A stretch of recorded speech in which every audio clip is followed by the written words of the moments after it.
The cherry blossoms I'd bought at the florist 3 towns over were wilting in my hands as I stood in my childhood home's dining room doorway. I'd taken my first personal day in 8 months, fought through 2 hours of construction traffic on Interstate 75, and stopped at 4 different stores to find the perfect gift for Mom's 62nd birthday. But there in my usual chair sat my 9-year-old nephew, Tyler. Chocolate cake smeared across his cheeks as he demolished what looked suspiciously like the salmon dinner I'd specifically requested when Mom asked what I wanted. The wrapped jewelry box containing the pearl earrings she'd admired last Christmas felt heavy in my jacket pocket. "Mom, where should I sit?" I asked, scanning the full table. She glanced up from pouring wine, shrugged with the casual indifference reserved for discussing weather, and delivered words that would replay in my mind for months. "He deserves it more than you do, Ron. You're used to being alone anyway." I didn't say another word. Couldn't really. The flowers dropped from my numb fingers onto the hardwood floor as I turned and walked straight back through the front door I'd entered with such excitement just minutes earlier. My Honda Civic felt like a refuge as I sat behind the steering wheel engine off, trying to process what had just happened. The autumn air carried the scent of burning leaves from someone's yard cleanup, a smell that usually brought comfort, but now felt suffocating. My phone buzzed against my leg. Jessica's name lit up the screen with a message that made my stomach drop. "Don't be so sensitive, Ron. It's just dinner. Tyler's had a rough week with the divorce and all." Just dinner. 26 years of family gatherings, and my sister reduced my humiliation to just dinner. But as I stared at her words, more messages began flooding in. The notification count climbed 4 7-Eleven messages in rapid succession. I opened my phone to find myself tagged in a group chat I'd never seen before, one clearly created without me. The messages painted a picture I wasn't prepared for. Mark, my older brother, had written 3 days ago. "Ron's gonna throw one of his dramatic fits about the seating arrangement, watch. Dude thinks he's special because he has some tech job in the city." My mother had responded, "Maybe it'll teach him that family isn't about money or showing off.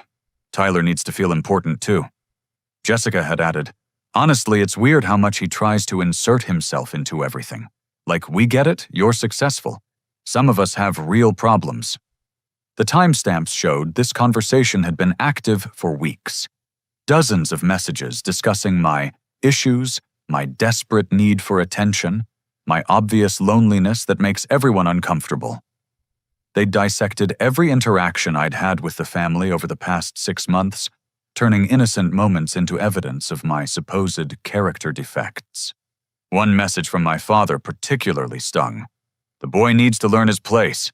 Can't have him thinking his money makes him better than the rest of us." His money. The money I'd been sending them for everything from car repairs to medical bills to Christmas presents for the grandkids. The money I'd earned working 60-hour weeks while they portrayed me as some kind of entitled outsider, desperate for their approval. But the worst discovery came when Jessica's next message included a screenshot she'd clearly sent by mistake. It showed another group chat, this one including my aunts and uncles, where my mother had written, "We've decided Ron needs to understand that Tyler is the priority now. He's Mark's son, and Mark actually lives here and helps out. Ron just swoops in with his guilt money and expects to be treated like royalty." Guilt money. That's what they called the $600 I'd sent last month, when Mom said they couldn't afford Dad's prescription medications. The $800 I'd contributed for Tyler's school supplies, when Mark claimed his construction work wasn't bringing in enough. The $1,200 I'd given them for emergency car repairs that I now realized probably never happened. I scrolled through months of messages I'd been excluded from watching my family dissect my personality, my choices, my loneliness, like amateur psychologists who diagnosed me as a pathetic figure, worthy only of their pity and occasional financial exploitation. The planning for tonight's humiliation became clear. They'd deliberately set up a scenario designed to put me in my place, to remind me that despite my education and career success, I was still the odd one out who could be dismissed whenever convenient. The group chat revealed something even more disturbing. This wasn't the first time they'd orchestrated my exclusion. References to the Christmas thing and Easter Sunday suggested a pattern of deliberate isolation disguised as family dysfunction. They'd been writing me out of their lives while keeping me just close enough to serve as their personal ATM. As I sat in the gathering darkness of early evening, the cheerful yellow porch light of my childhood home mocking me through my windshield, I realized that everything I'd believed about my relationship with my family had been carefully constructed fiction. They didn't see me as the responsible son who'd moved away but stayed connected. They saw me as a convenient source of emergency funding and a convenient target for their collective frustration with their own limitations. The final message in the thread came from Mark. Mission accomplished. He looked like someone shot his dog. Maybe now he'll stop acting like he's doing us some big favor by showing up.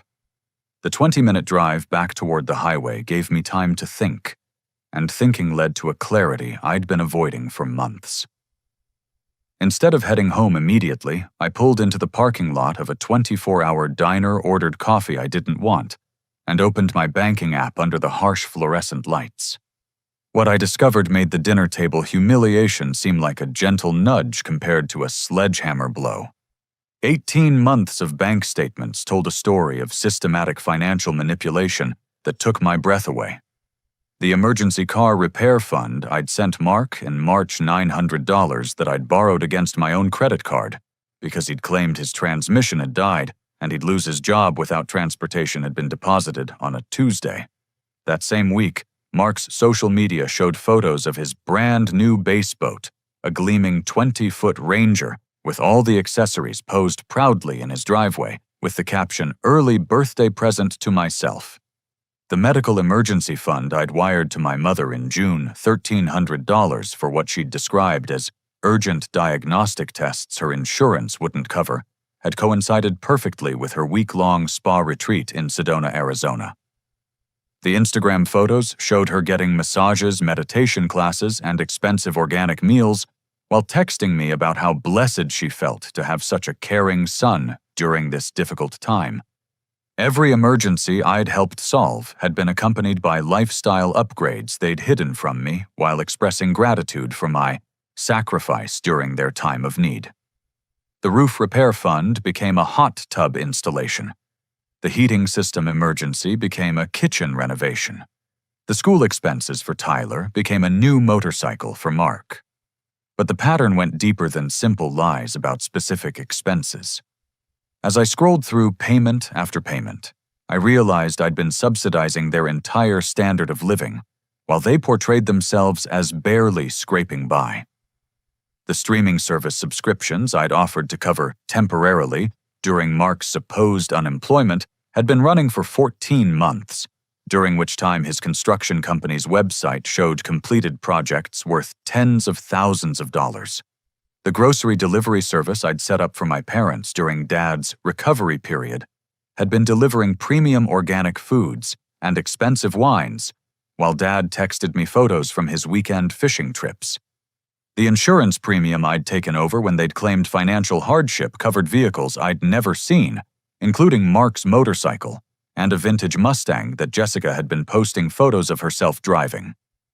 The lawn service I'd arranged and paid for had expanded to include weekly pool maintenance for the above-ground pool they'd installed, without mentioning it to me. I'd been living in a studio apartment driving a 10-year-old Honda and eating ramen noodles twice a week, so I could help my family through what I believed were temporary financial difficulties.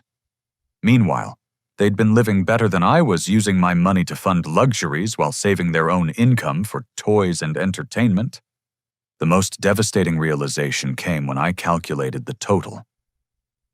Over the past 18 months, I'd transferred $23,400 to various family members for various emergencies and ongoing expenses.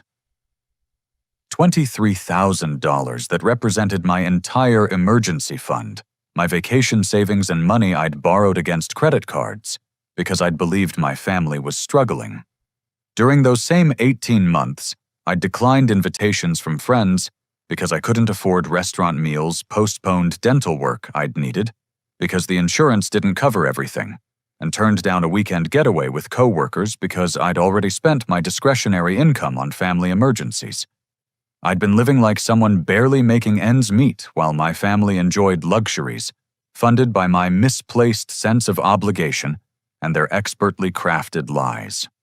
But knowing the scope of their deception also gave me power I hadn't possessed that morning.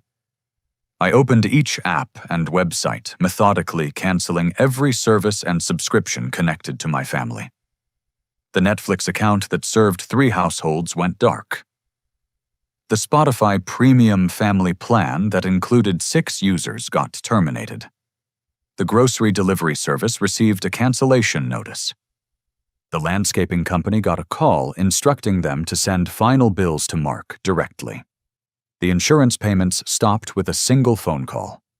The utility company received instructions to transfer the accounts back to my parents' names. The phone plan that covered 4 devices suddenly covered only 1. Even the premium cable package I'd been paying for since my father's supposed medical leave got disconnected. Each cancellation felt like removing a leech that had been slowly draining my blood, while I'd mistaken it for a family heirloom worth preserving. By the time I'd finished, I'd freed up over $1,900 in monthly expenses that I'd been carrying for people who viewed my generosity as both an entitlement and a source of entertainment. The waitress refilled my coffee without being asked, probably recognizing the expression of someone processing a life-changing realization. As I transferred money back from shared accounts and updated automatic payments, I felt something I hadn't experienced in years: financial breathing room. The constant low-level stress of stretching my income to cover multiple households evaporated, replaced by the strange sensation of having discretionary income again. But even that relief was overshadowed by the deeper betrayal the bank statements revealed. This hadn't been a family struggling through difficult times who'd gradually become dependent on my help. This had been a coordinated effort to extract as much money as possible from someone they'd identified as both financially capable and emotionally manipulable. They'd turned my love for them into a business model. I was 40 minutes into the drive home when my phone rang through the car's Bluetooth system. Dad's contact photo filled the dashboard screen, and for a moment I considered letting it go to voicemail. But curiosity won over caution, and I accepted the call. "Ron, your mother's crying," he said without preamble. "You embarrassed her in front of Tyler. That boy doesn't understand why his uncle just walked out on his grandma's birthday." The manipulation was so effortless, so practiced, that I almost fell into the familiar pattern of apologizing and explaining myself. Instead, I found myself asking, why was Tyler in my seat eating my meal? "Don't be dramatic. It's just a chair. Tyler's been having a hard time with his parents' situation, and Linda thought he'd feel better being treated special. You're 28 years old, Ron. Act like it." "Where was I supposed to sit?" The pause lasted long enough for me to pass 2 highway exits. "There's always room for family. You just decided to throw a tantrum instead of adapting like a mature adult." The call ended without goodbye, leaving me alone with the highway noise and the growing realization that I'd never heard my father take responsibility for anything in my entire life. Every problem was someone else's overreaction. Every conflict was caused by other people's failure to accommodate whatever decision he and my mother had already made without consultation. I'd been home for less than 10 minutes when my phone buzzed with a photo message from Dad's number. The timestamp showed 8:52 p.m., and the image that loaded on my screen stopped me cold in the middle of unlocking my apartment door. Tyler sat cross-legged on what had been my childhood bed, wearing my old Letterman jacket from high school track team.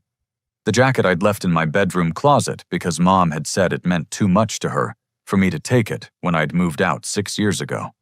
Tyler was grinning at the camera chocolate still smeared on his face from the birthday cake, making peace signs with both hands, like he was posing for a victory photo. But Tyler wearing my jacket wasn't what made my hands shake as I stared at the phone screen. Behind him, my entire childhood bedroom had been transformed into what was clearly Tyler's permanent living space. The twin bed I'd slept in for 18 years now had superhero sheets and a dozen stuffed animals. My old desk where I'd done homework and built model airplanes was covered with video game controllers and action figures. The bookshelf that had held my collection of science fiction novels was stocked with children's picture books and board games. They hadn't just given Tyler my room for a sleepover or a temporary stay during his parents' divorce proceedings. They'd erased me from my own childhood bedroom and installed their preferred grandson as my replacement. But the detail that made my vision blur with rage was visible on the dresser behind Tyler's shoulder, a framed family photo from what was clearly last year's Christmas morning. The timestamp in the corner read, December 25th, and it showed Tyler surrounded by my parents, Mark and Jessica, all in matching pajamas, surrounded by opened presents under a fully decorated tree. Last year's Christmas morning. The Christmas morning I'd been told was canceled because my mother had come down with severe flu and didn't want to risk spreading it to anyone.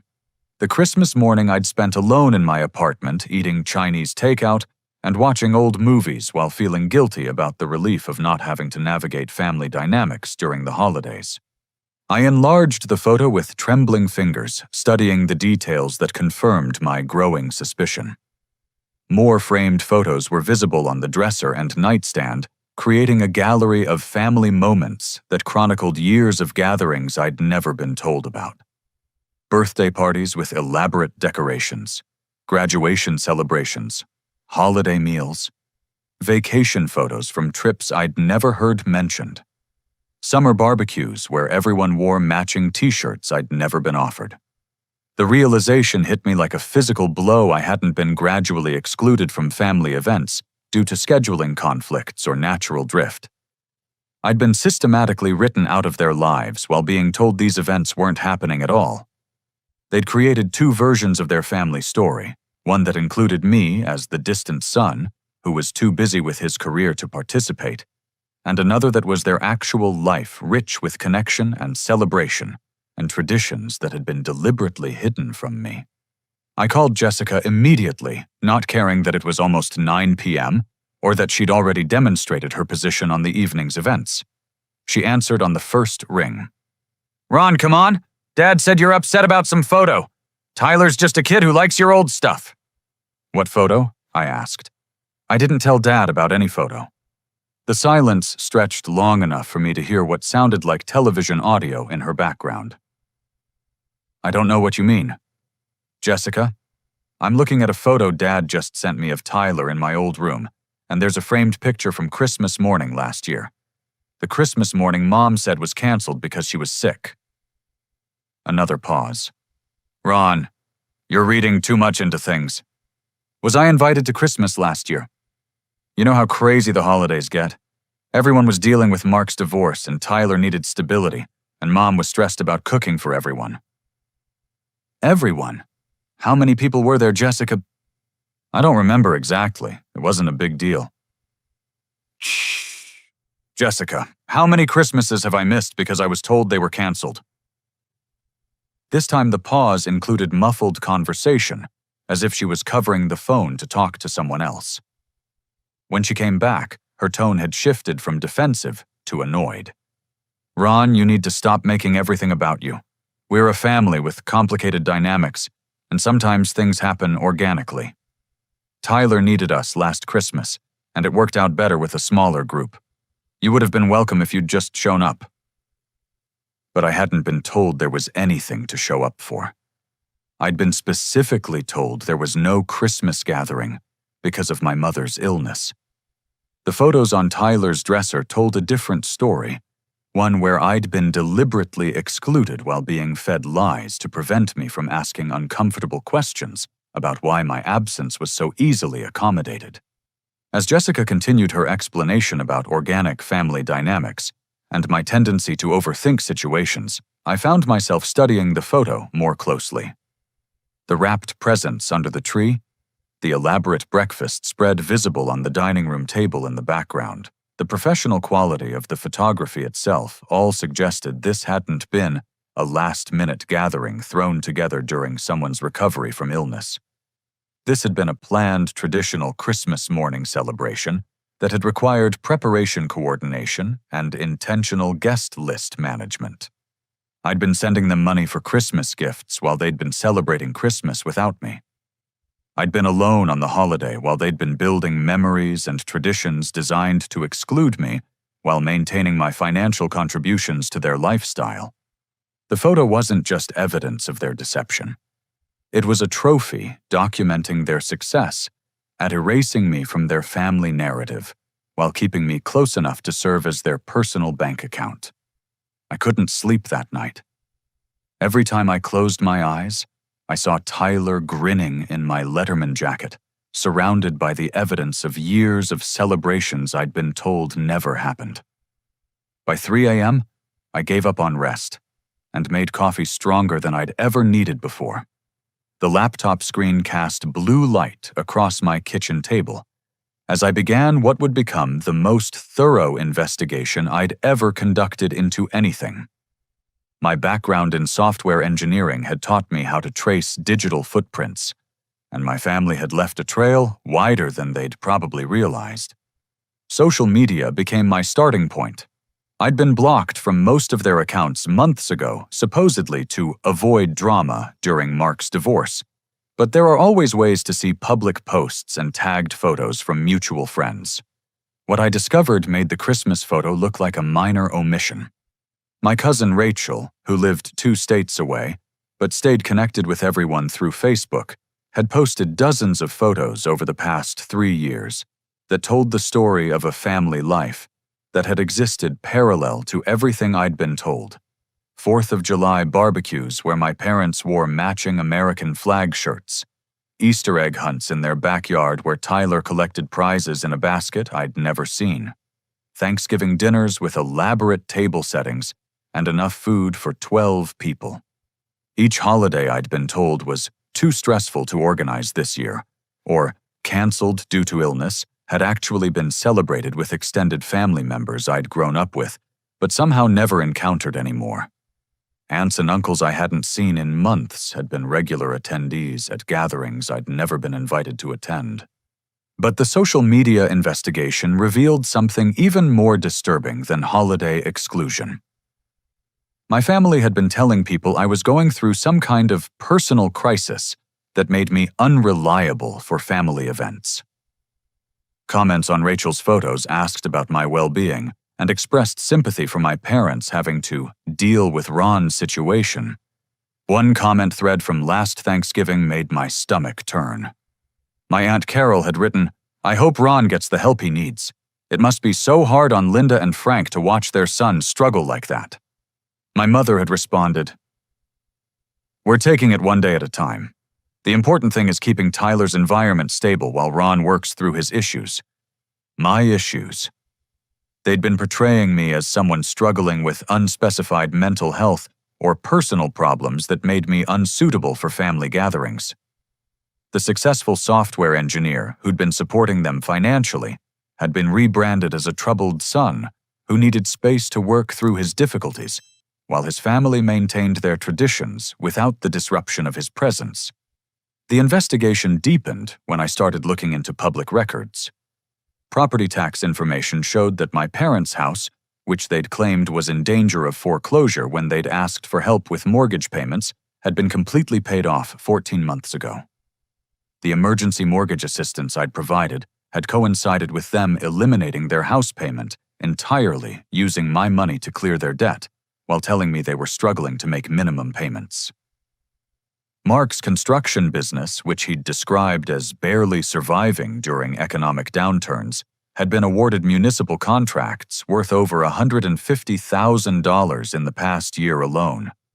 The unemployment benefits he'd claimed to be receiving while asking for grocery money had ended 8 months ago when his business income had disqualified him from further assistance. But the most shocking discovery came when I searched court records related to Mark and Jennifer's divorce proceedings. The financial disclosure documents, which were public record, showed assets and income levels that contradicted every sob story I'd been told about their struggles during the separation. Mark owned 3 vehicles, including the motorcycle I'd seen in photos and a vintage Corvette I'd never heard mentioned. His business had gross revenues of over $200,000 the previous year. Jennifer, who'd supposedly been left destitute by the separation, was listed as co-owner of a rental property that generated monthly income higher than my salary at my tech job. They weren't struggling financially. They weren't barely making ends meet. They weren't facing emergencies that threatened their basic survival. They were living comfortably on incomes that exceeded what most American families earned, while telling me stories of hardship designed to extract additional funding for lifestyle upgrades they wanted but didn't need. The rental property discovery led me to more research that revealed Jennifer and Mark weren't actually divorced. The proceedings had been suspended 6 months ago, when they'd reconciled, but they'd never told anyone in the family about getting back together. They'd been living in the same house, running their businesses together, and maintaining their marriage while letting everyone believe Jennifer was a struggling single mother, and Mark was a divorced father fighting for custody. Tyler's difficult adjustment to his parents' divorce was complete fiction. His parents had been together the entire time, using their supposed separation as justification for additional family support and sympathy, while actually working together to rebuild their financial portfolio. I spent the remaining hours until dawn, documenting everything I'd found, creating a folder of screenshots, public records, and financial documents that told the story of a family that had turned manipulating me into a collaborative art form. They hadn't just been lying about individual emergencies or expenses. They'd constructed an entire alternative reality where they were struggling victims of circumstances beyond their control while actually living better than I was, on income streams they'd never mentioned. But the investigation also revealed something I hadn't expected to find allies. My grandmother, my father's mother, lived in assisted living an hour away and had been asking family members about my absence from gatherings for months. Comments on photos showed her repeatedly questioning why I wasn't present for holidays and birthdays with my parents, providing vague responses about my being too busy or going through a difficult time. A private message to Rachel yielded the information I needed to contact Grandma Dolores directly. At 84, she was sharper than most people half her age, and had been suspicious of my family's explanations about my absence from her great-grandson's life. "Ron, honey, I've been wondering when you'd call," she said when I reached her at 7:30 that morning. "I've been asking your parents about you for months, and their stories don't add up. Are you really having some kind of breakdown, or is there something else going on?" For the first time in hours, I felt like laughing. Grandma, there's definitely something else going on. Grandma Dolores had been married to a man who'd run a small business for 40 years, and she recognized financial manipulation when she heard about it. After I spent an hour walking her through everything, I'd discovered her response was immediate and practical. "Honey, you need to protect yourself legally, and you need to let people know the truth before they dig themselves deeper into this hole they've been digging. But you also need to be smart about how you handle this." She was right. Confronting my family directly would give them opportunity to coordinate their responses, delete evidence, or escalate their manipulation tactics. Instead, she suggested I take time to build a complete case while allowing their lies to unravel naturally. The first step was reaching out to other family members who'd been asking questions. Rachel, it turned out, had been suspicious for months about why I'd been absent from so many gatherings, while Tyler seemed to be present for everything. She'd been told I was dealing with work stress that made family events overwhelming for me, but she'd noticed that my social media showed me living a normal life with friends and coworkers. "I kept meaning to call you directly," she admitted during our phone conversation. "But your mom said you were really sensitive about your situation, and that family contact was making your anxiety worse. I didn't want to upset you by bringing up things you might not be ready to handle." the manipulation had been comprehensive. They'd not only excluded me from family events, but had also cut off potential support from extended family by portraying me as too fragile to handle direct contact. Anyone who might have questioned my absence or reached out to check on me had been warned away by stories of my supposed mental health struggles. But Rachel wasn't the only family member who'd been wondering about the inconsistencies in my parents' explanations.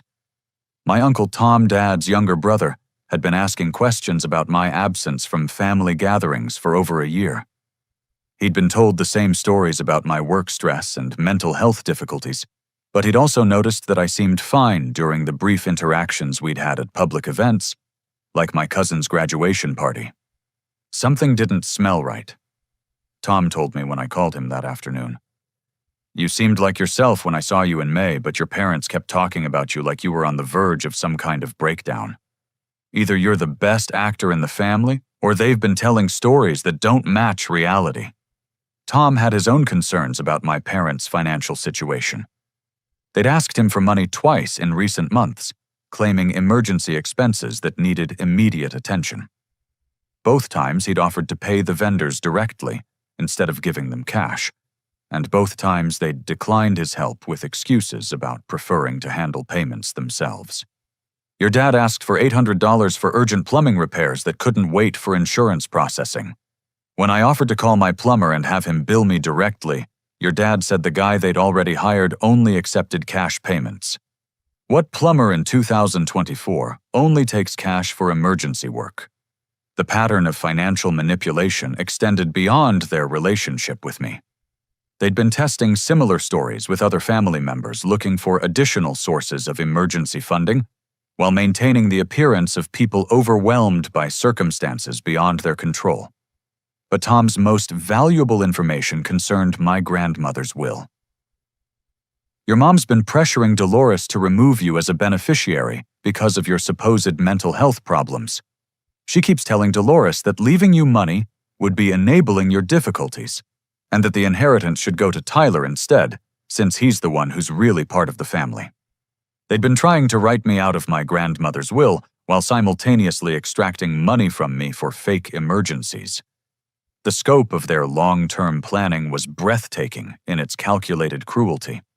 Armed with information from Tom and Rachel, I began implementing a strategic response that would expose their lies without giving them time to coordinate damage control. The first step was contacting their church, where they'd apparently been collecting sympathy and possibly financial support based on stories about their troubled son who'd abandoned his family. Pastor Williams remembered me from the years when I'd attended services during college breaks. When I called to clarify the stories that had been told about my situation, he was immediately concerned about the discrepancies between my apparent mental state and the descriptions my parents had provided. "Ron, your parents have been asking for prayers for your well-being for over a year now. They've described you as someone struggling with depression and isolation who'd cut contact with the family. But you sound fine.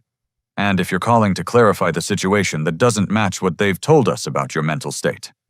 The church hadn't provided financial assistance to my family, but they'd been including me in prayer lists for people struggling with mental health crises, and several congregation members had expressed concern about my parents' stress levels while dealing with their son's problems. "I think there's been some miscommunication about my situation," I told Pastor Williams. "I'd appreciate the opportunity to attend services this Sunday and speak with anyone who's been concerned about my family's well-being." The second step was documenting the evidence in a format that could be shared if necessary. I created a comprehensive timeline that included bank statements, screenshots of social media posts, public records, and witness statements from extended family members. The documentation told the story of a systematic campaign of financial and emotional manipulation that had been coordinated across multiple family members over several years. But I also followed Grandma Dolores' advice about protecting myself legally. A consultation with a lawyer friend who specialized in family financial disputes confirmed that I had grounds for pursuing civil action if I chose to do so. The fraudulent use of emergency stories to extract money combined with the deliberate exclusion from family events while maintaining financial obligations, constituted a pattern of exploitation that courts took seriously. "You're not talking about small amounts of money or minor misunderstandings," attorney Sarah Chen explained. $23,000 extracted through false pretenses combined with systematic emotional manipulation crosses the line into actionable fraud. You have documentation witnesses and a clear pattern of behavior that shows intent to deceive. But legal action would be a last resort. The goal was family accountability and relationship repair, not financial revenge or public humiliation.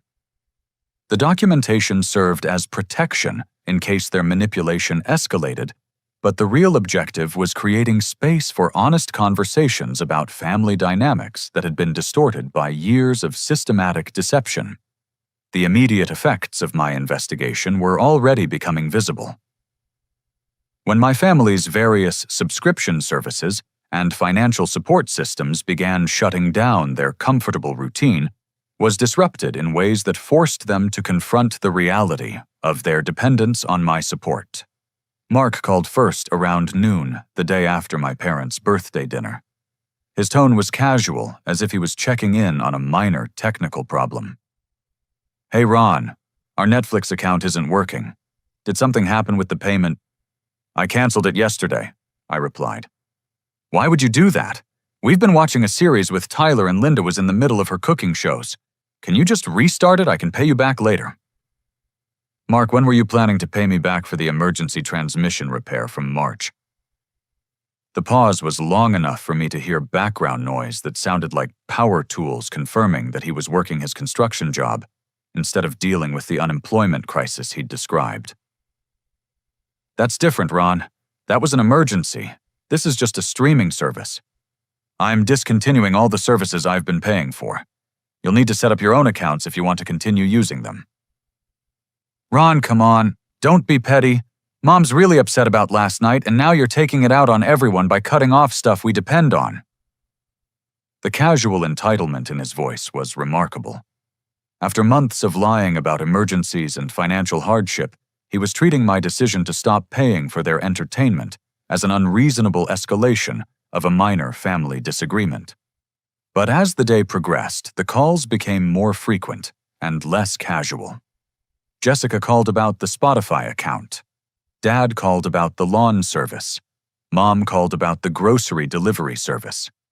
Each conversation followed the same pattern confusion about why I was suddenly canceling services, attempts to minimize the significance of the previous evening's events, and requests to restore services, while promising to discuss payment arrangements later. None of them acknowledged the lies they'd been telling about their financial situations. None of them addressed the systematic exclusion from family events. None of them showed any awareness that their stories about emergencies and hardships had been exposed as calculated deceptions. By evening, their tone had shifted from casual confusion to frustrated entitlement. "Ron, you're being ridiculous," Jessica said during her third call of the day. "We're family. You don't just cut off family because of some misunderstanding about dinner seating." Some misunderstanding about dinner seating. She was still characterizing the evening's events as a minor issue about furniture arrangements, rather than a deliberately orchestrated humiliation designed to put me in my place. But I'd spent months being trained to apologize for their manipulation and take responsibility for their emotional reactions.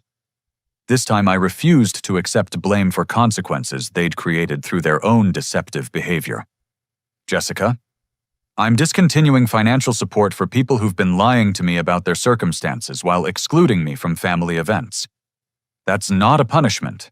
That's a natural consequence of the choices you've all made."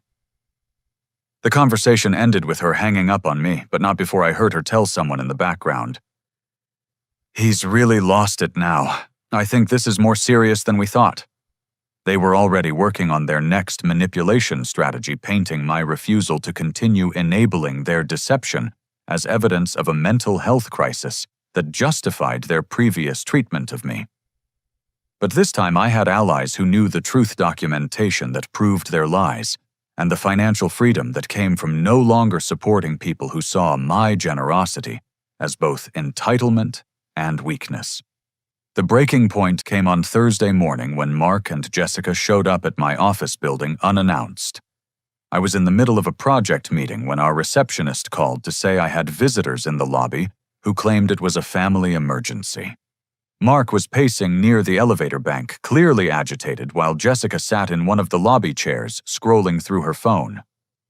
Both of them looked like they'd dressed carefully for the visit, probably hoping to present themselves as concerned family members dealing with a relative's unreasonable behavior. "Ron, we need to talk," Mark said as soon as he saw me. "This has gone far enough. You can't just cut off the whole family because you're mad about some birthday dinner." The lobby of our tech company was open and modern, designed to accommodate client meetings and casual conversations. But it was also public space where my colleagues could observe interactions, and Mark's aggressive tone was already drawing attention from people waiting for elevators.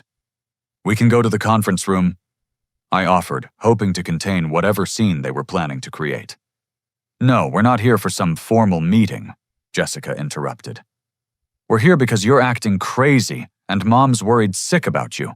You need to stop this tantrum and restore the accounts you canceled."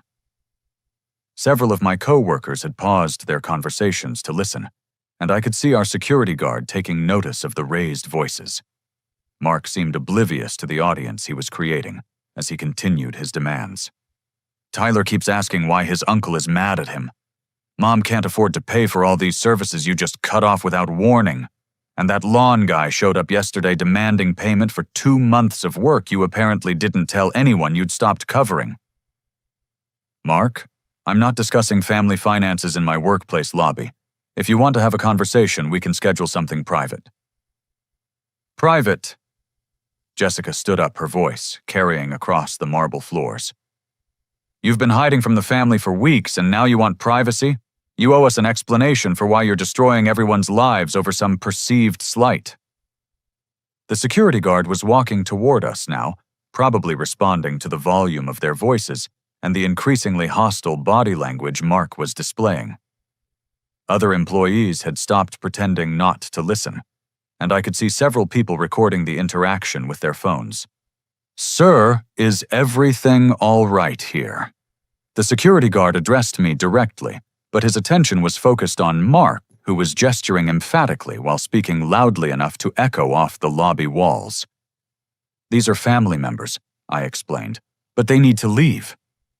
"We're not leaving until you fix this mess you've created," Mark said to me, then turned to the security guard. "This is my brother, and he's having some kind of breakdown. We're just trying to help him." The public declaration of my supposed mental health crisis, delivered to my workplace in front of colleagues and security personnel, was clearly intended to humiliate me into compliance. But it had the opposite effect. Instead of feeling embarrassed, I felt liberated by the clarity of their manipulation tactics. "Mark, Jessica, I'm not having a breakdown. I've discovered that you've been lying to me about your financial situations while excluding me from family events and telling people I'm having mental health problems. I've chosen to stop providing financial support to people who've been deceiving me. If you want to discuss this further, you can call me to arrange a private meeting." "Deceiving you?" Jessica's voice rose to a near shout. "You're the one who's lost touch with reality. Mom's been worried about you for months because you're isolated and paranoid, and this proves she was right." But the public nature of their scene was working against them instead of for them. My colleagues could see 3 adults having a disagreement about family finances, with 2 people loudly demanding money and services from someone who was remaining calm and requesting privacy. The narrative of a breakdown victim being confronted by concerned family members didn't match the behavior they were displaying. My manager, David, had emerged from the elevator and was observing the situation with the expression of someone trying to assess whether he needed to intervene in a workplace security issue.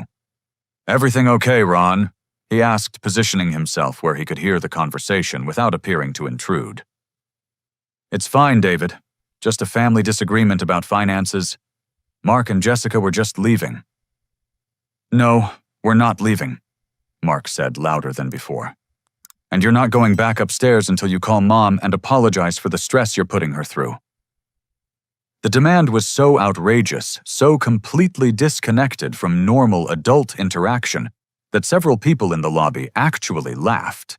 A security guard in a corporate office building was watching two people demand that a third person call his mother and apologize as if they were children on a playground, requiring adult intervention. "Sir, I'm going to need you to lower your voice or leave the building," the security guard told Mark. "This is a workplace, not a family counseling center." "You don't understand," Jessica jumped in. "Our brother is having a mental health crisis and he's cut off all financial support to our parents. They can't afford their medications or their utilities because he's taken away money they depend on."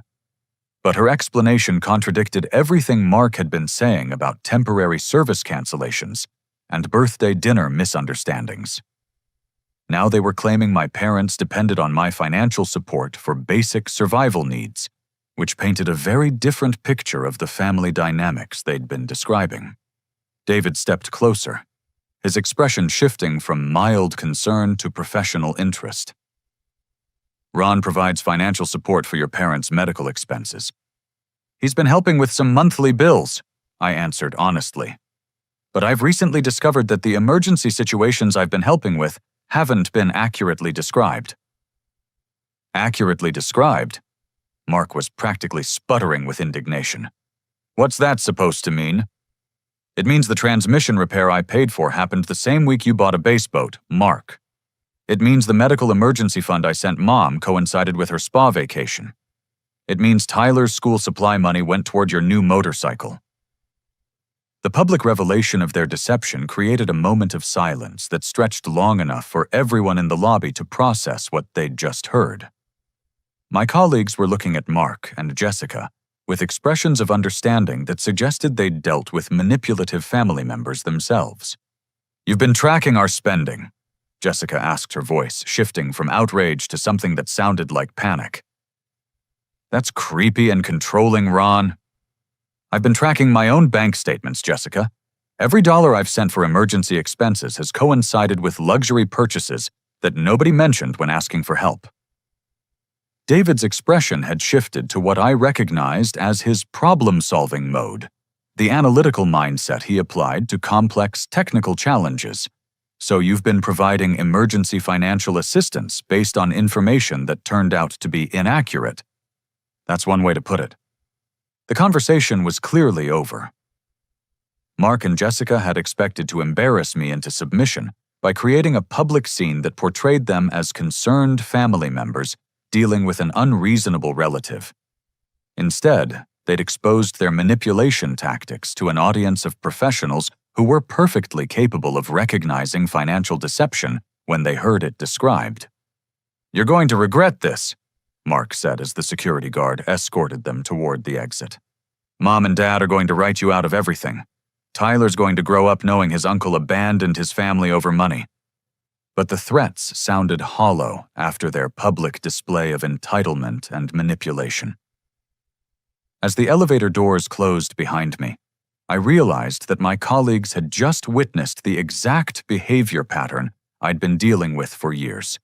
Demands for financial support combined with emotional manipulation and threats of family exclusion when their tactics didn't work. The incident in the lobby became a turning point that shifted my perspective from defense to empowerment. Instead of feeling guilty about setting boundaries with manipulative family members, I felt proud of maintaining my composure while they'd revealed their true characters to an audience of witnesses.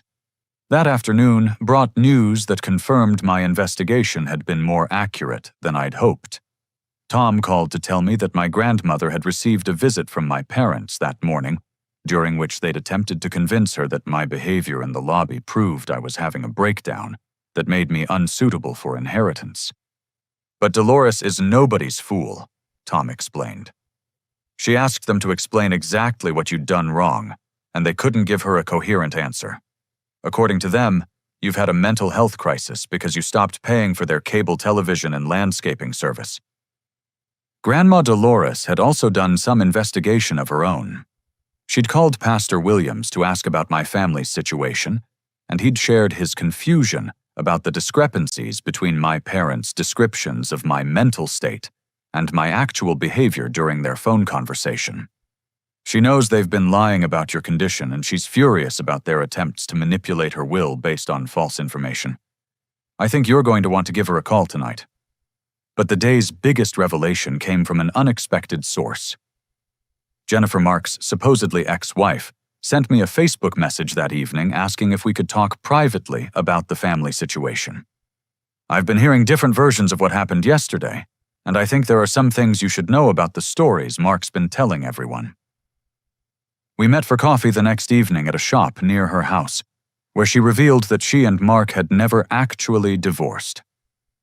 They'd separated briefly 8 months ago, but had been living together again for 6 months, while maintaining the fiction of their divorce for family sympathy and financial advantages. Mark convinced me that pretending we were still separated would help with his custody case if we ever really did split up, she explained. But it was really about getting money from your parents and you for Tyler's expenses, while we were both working full-time and didn't need help. Tyler's difficult adjustment to his parents' divorce was completely fictional. His parents had been together throughout the entire period when my family had been expressing concern about his emotional well-being and using his situation to justify their exclusion of me from family events. Tyler's been confused about why Uncle Ron stopped coming to family parties, but not because of any divorce trauma. He asks about you because you were always nice to him, and nobody's given him a real explanation for why you're not around anymore. Jennifer also revealed that Mark had been boasting to her about his success in manipulating me into covering their expenses, while they'd saved money for investment opportunities. He called it the Ron Fund, and said you were so eager to help that you never asked for proof of the emergencies you were paying for. But her most shocking revelation concerned Tyler's relationship with my extended family. Mark and your parents have been telling Tyler that he's your replacement in the family. They've told him that Uncle Ron used to live in that bedroom, but that now it's his because he's the important grandson. They've made him think it's normal that families replace people who don't show up enough. They'd been teaching a 9-year-old child that family love was conditional and that people could be replaced if they didn't meet unstated expectations for participation and compliance. The psychological damage they were inflicting extended beyond their manipulation of me to include harm to Tyler's understanding of family relationships and security. I want out of this whole situation, Jennifer said. Mark's convinced that you'll come back and apologize because you always do, but I think he's underestimated how tired you are of being treated like a bank account with legs. She was right about Mark's expectations. But she was also right about my exhaustion with patterns of manipulation that had been ongoing for years. The difference was that now I had information allies and financial freedom that gave me power to choose how family relationships would function going forward. 6 months later, I was sitting in my grandmother's assisted living facility, helping her sort through photo albums that told the story of our family's history across 4 generations. The woman who'd raised 5 children during the Depression and buried a husband after 53 years of marriage had perspective on family dysfunction that put my situation in context. "Families go through cycles, honey," she explained while pointing to a photo of my great-uncle Walter, who'd been estranged from his siblings for 15 years over a business dispute that nobody could even remember the details of by the time he died. Sometimes people get so caught up in being right that they forget how to be family. My immediate family had spent 3 months escalating their attempts to force me back into my previous role as their financial support system and emotional punching bag. The tactics had ranged from guilt trips about Tyler's confusion over my absence to threats about being written out of wills to claims that my behavior was damaging my parents' health and reputation in their community. But they'd also spent those 3 months dealing with the natural consequences of their deceptive behavior. Without my subsidies, they'd been forced to adjust their lifestyle to match their actual income. Mark had discovered that maintaining a boat motorcycle and classic car required ongoing expenses that his construction business couldn't comfortably support.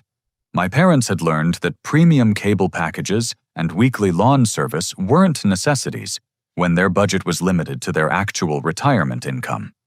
More importantly, their lies to extended family and community members had unraveled as people asked questions about the discrepancies between their stories and observable reality.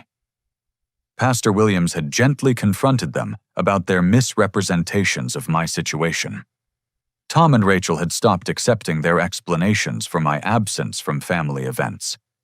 Other family members had begun questioning the emergency expenses they'd been asked to contribute toward when my parents' lifestyle didn't match their claims of financial hardship. The turning point had come in February when my mother called me directly without demands or manipulation to ask if we could meet for coffee to discuss rebuilding our relationship. The conversation was awkward and painful, but it was also honest in ways that our family interactions hadn't been for years. We convinced ourselves that we were protecting Tyler's place in the family, she'd explained. Mark was so worried that you'd never have children of your own, and that Tyler wouldn't have the stable extended family he'd need during the divorce. We thought if we made Tyler feel central to family celebrations, it would give him security. But Tyler's security had come at the cost of my exclusion, and their financial deception had been separate from their concerns about grandchild relationships. I don't know when helping with your bills turned into expecting you to solve every financial inconvenience we encountered. Somewhere along the way, we stopped seeing you as our son and started seeing you as our safety net. The conversation had led to family therapy sessions that included my parents, Mark, Jessica, and eventually Tyler, who deserved to understand the adult conflicts that had been affecting his relationship with his extended family. The process was difficult and sometimes uncomfortable, but it was also the first time in years that our family had engaged in direct communication about problems instead of manipulation, exclusion, and financial exploitation. Mark had been the most resistant to accountability, initially maintaining that his deception about boat purchases and motorcycle expenses was justified because I'd been showing off my financial success while his business struggled with seasonal variations. But therapy had helped him recognize that asking for emergency assistance while making luxury purchases was fraudulent regardless of his feelings about our comparative income levels. I was jealous, he'd finally admitted during one of our sessions. You got the college education and the career that lets you live comfortably, and I felt like you were judging me for staying local and working with my hands. When you offered to help with expenses, it felt like charity from someone who thought he was better than me. But his jealousy had led him to construct elaborate deceptions that had damaged our relationship far more than honest conversations about money and family dynamics ever could have. I kept telling myself that you could afford to help, and that you'd never miss money you were giving away anyway. I didn't think about how lying to you about why I needed help was treating you like someone I didn't respect or trust. Jessica had recognized that her role in coordinating the family's exclusion of me from events had been motivated by her desire to avoid conflict between Mark and me during gatherings. I thought if we just kept you two separated during Mark's divorce situation, we could avoid arguments and drama that would upset Tyler and Mom. But instead of solving the problem, I created bigger problems by letting you think events weren't happening at all. The family therapy process had also included education about healthy financial boundaries and communication. We'd learned to distinguish between genuine emergencies that justified asking for help and lifestyle preferences that should be funded through personal budgets. We'd practiced direct communication about family events and guest lists instead of exclusion disguised as canceled celebrations. Most importantly, we'd addressed the damage that had been done to Tyler's understanding of family relationships. At 9 years old, he'd been confused by the adult conflicts, but had also absorbed messages about love being conditional and family members being replaceable when they didn't meet expectations. Tyler needs to understand that Uncle Ron's absence wasn't because he did anything wrong, and it wasn't because families replace people. Our family therapist had explained. He needs to see adults taking responsibility for their mistakes and working to repair relationships instead of writing people off. The repair process had included Tyler and me spending time together outside of the family group dynamics that had been affected by adult conflicts. We'd gone to baseball games, visited museums, and done the normal uncle-nephew activities that had been interrupted by his parents' manipulation tactics. Gradually, he'd stopped asking why I'd been mad at the family and started enjoying our relationship without the weight of adult drama. But the most meaningful change had been my relationship with my grandmother, who'd become my closest family connection during the months when my immediate family had been working through their accountability process. She'd shared stories about other family conflicts she'd witnessed over the decades, helping me understand that dysfunction and repair were both normal parts of long-term family relationships. The difference between families that survive and families that destroy themselves is whether people are willing to admit their mistakes and do the work to fix them, she'd told me. Your parents and Mark and Jessica have been doing the work. That's what matters. She'd also updated her will to ensure that Tyler's college education would be funded regardless of future family conflicts, and she'd established a trust that would prevent anyone from manipulating inheritance issues to control family relationships. Family money shouldn't be a weapon, she'd explained. It should be a foundation that helps people build their own lives.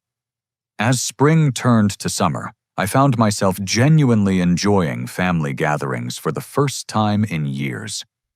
The dynamic had shifted from obligation and manipulation to voluntary participation in relationships that felt authentic and respectful. Mark had started his own therapy to address the insecurity and jealousy that had motivated his deceptive behavior. Jessica had learned to communicate directly about conflicts, instead of managing them through exclusion and gossip.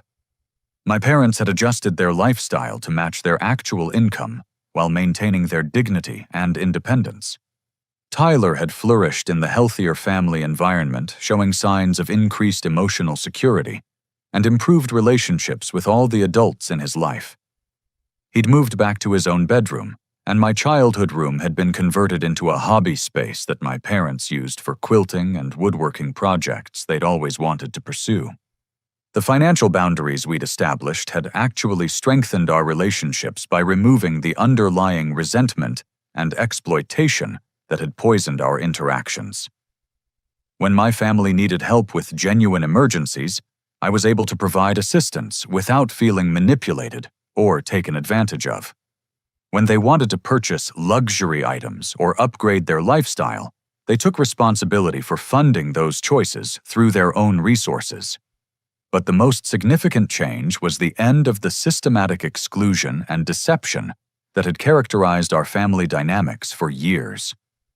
Holiday celebrations included everyone who wanted to participate with honest communication about planning and expectations. Birthday parties and family milestones were shared experiences instead of opportunities to demonstrate favoritism or manipulate family hierarchies.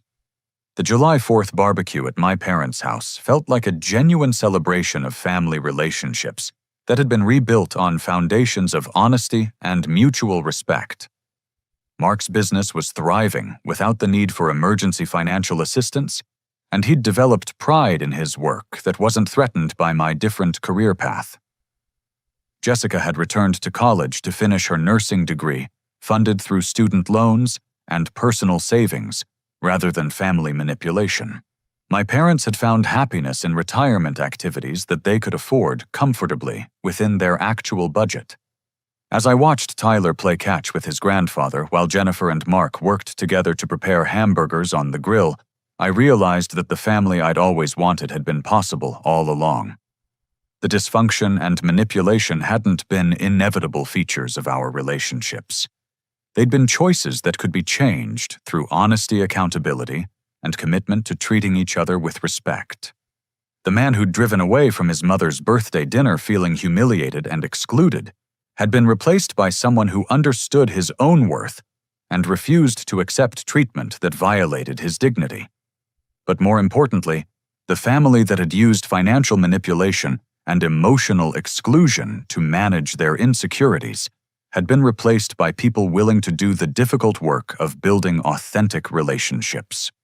Standing in the backyard, where I'd played as a child, surrounded by family members who now treated me as someone they genuinely valued rather than a resource to be exploited.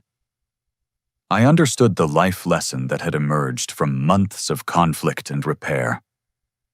Family relationships thrive when they're based on choice rather than obligation, honesty rather than manipulation, and mutual respect rather than financial dependence.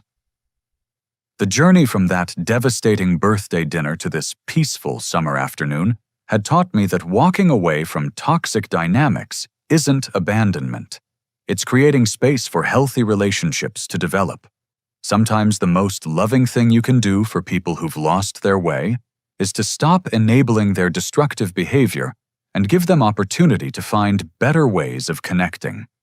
Tyler ran over to show me a baseball card he'd found in his grandfather's collection, his face bright with the uncomplicated joy of a child who felt secure in his family relationships. As I helped him identify the player and explain the statistics on the back of the card, I realized that this was what family was supposed to feel like: natural, supportive, and free from the weight of adult manipulation and financial exploitation. The photo my father had sent that cold evening 6 months ago had been intended as a symbol of my replacement in the family narrative. Instead, it had become the catalyst for rebuilding relationships that were stronger and more authentic than what we'd had before. Sometimes the most devastating moments in our lives become doorways to the healing and growth we didn't know we needed. What experiences have you had with setting boundaries in difficult family relationships? I'd love to hear your thoughts in the comments below. If this story resonated with you, please give it a like and subscribe for more content about navigating complex family dynamics. Share this video with anyone who might benefit from understanding the difference between healthy family support and manipulation disguised as love. Thank you for listening to my story, and I hope it helps you recognize your own worth in the relationships that matter most to you.